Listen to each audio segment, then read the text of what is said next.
Alright, maraming salamat po, Mr. Secretary. At this juncture, may we now hear a message from our Senator Robin Hood Padilla. Sir?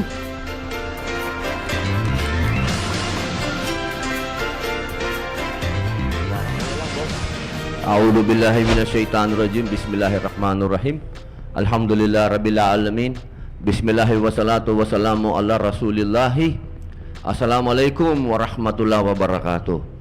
Isang magandang makarevolusyonaryong umaga po sa inyong lahat. Ako po ay sumama na sa inyong panunumpa sapagkat ang aking pong matalik na kaibigan ay biniyayaan po ng Panginoon Diyos ng isang responsibilidad at isang adhikain na alam nyo, ayaw namin ito eh. Kami po ay magkaibigan na matalik ng inyong bagong kalihim at marami po kaming lihim. Kami po ay magkasama na sa mga adhikain na makabayan. Katunayan, noong ako po ay nagpunta sa West Philippine Sea, ay bangka niya po ang dala ko. Siya po ang sumuporta sa akin na nakipagtalastasan doon sa mga kaibigan nating mga Chino. Siya po ang naging instrumento para maipakita po natin sa ating mga kababayan yung mga nakikita nyo ngayon pa lang. Pero noong panahon na ako ay pinadala niya ron, naipakita na po namin kung gaano kadami ang mga Chino doon sa tinatawag nating sovereign rights. At siya din po ang naging kasama namin ni Attorney Glenn Pangapalan na lumaban diyan sa mga kalokohan diyan sa Nabotas. Siya po talaga ay matagal nang nagmamalasakit sa atin. Diyan po sa Nabotas, marami din pong kalokohan diyan sa fisheries. Pero naayos po na yun. Katunayan, nagkaroon po ng pinakamalaking output ang ahensya ni Attorney Glenn Pangamalan. At kaya naman po, yan ang dahilan kung bakit na-appoint uli si Attorney Glenn Pangapalan. Ano po ang gusto kong sabihin sa inyo, mga mahal kong kababayan? Kami po dito sa posisyon na to, hindi po namin ito hiningi. Ito pong posisyon na ito, hindi po namin nilakad.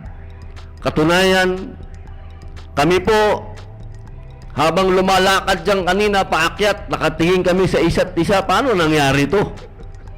Paano tayo napunta dito? Pero ito po yung mga bagay na ibinibigay ng Panginoon Diyos dahil marahil nasa Kanya pong intensyon ay makatulong po kami sa inyo. Ngayon, hindi po kami makakagawa kung hindi nyo po kami tutulungan.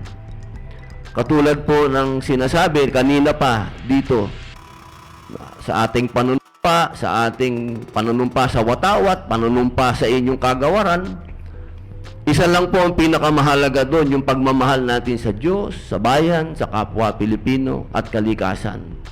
Ang Pilipinas po ay agricultural country.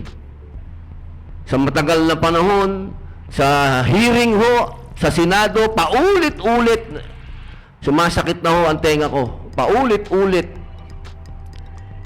Hindi ko ho malaman kung bakit hanggang sa ngayon ay hindi pa po natin talagang napapaunlad ang ating agrikultura. Ang atin pong mga opisyal sa gobyerno, masyadong maiinit ang ulo, gusto awayin yung mga kapitbahay nating bansa, pero wala naman tayong sapat na food supply.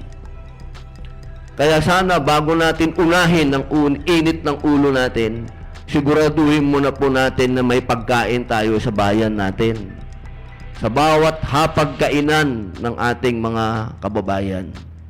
Masyado tayong naghahanap ng gulo. Maghanap muna tayo ng paraan para magkaroon tayo ng sapat na pagkain. At yan po ay inaasa namin hindi lamang po sa Kanya, hindi lamang po sa inyo, kung hindi kasama na po ako, sapagkat sumumpa na po ako dito, nakunan pa ng camera. Sabi ko naman dito sa cameraman, huwag mong kunan na, nakasumpa ako dito. So, ibig pong sabihin nun, sa mga darating pong mga panahon na may usapin ng budget ninyo, kasama na po akong magdidepensa dyan.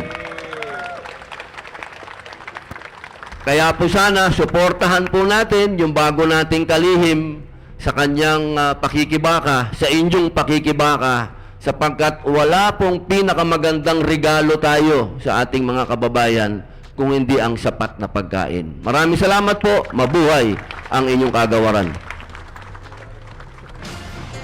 Kakanta na ba ako? Yan po, dyan po nagtatapos ang flag raising ceremony po natin. And the next host for our flag. So hanggang dito lang tayo mga tol. Maraming salamat sa panonood at patuloy na suporta. God bless you sa inyo lahat at hanggang sa muli. Paalam!